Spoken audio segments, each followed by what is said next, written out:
Hey guys, কাঁচা লঙ্কা ধনেপাতা chicken তো সবার ফেভারিট। আজকে সেই রেসিপিটার থেকেই ইন্সপায়ার্ড হয়ে চলো আমরা বানিয়ে নিই কাঁচা লঙ্কা ধনেপাতা ফিশ। আশা করি সবার খুব ভালো লাগবে, আর এটা বানানোও কিন্তু প্রচণ্ড ইজি। তো লেটস স্টার্ট। রেসিপিটার জন্যে তোমরা কিন্তু বাসা বা ভেটকি মাছও ইউজ করতে পারো। আজকে আমরা ইউজ করছি কাতলা মাছ।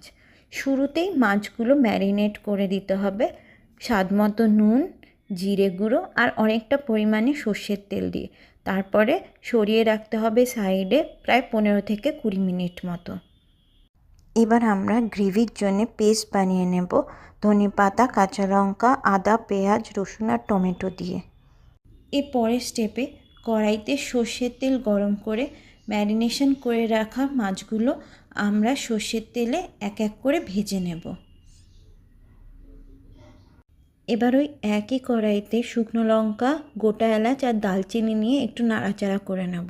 আগে থেকে পেস্ট করে রাখা ধনেপাতা লঙ্কার পেস্টটা এবার কড়াইতে ঢেলে দিয়ে ভালো করে অনেকক্ষণ ধরে কষাতে হবে।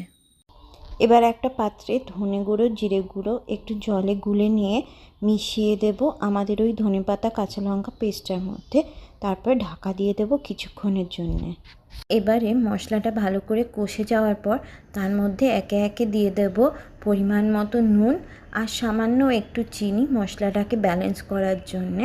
তারপরে আবারও একটু ভালো করে কষিয়ে নেব মশলাটা।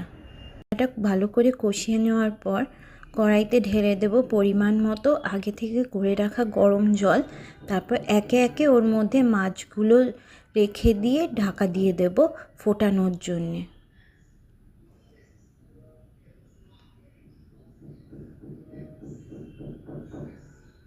তারপর আর কি, মাছটা ভালো করে ফুটে গেলেই ওর মধ্যে দিয়ে দেব গরম মশলা গুঁড়ো আর খানিকটা ঘি। তারপরে ব্যাস, ধনেপাতা কাঁচা লঙ্কা fish ready. Enjoy with rice.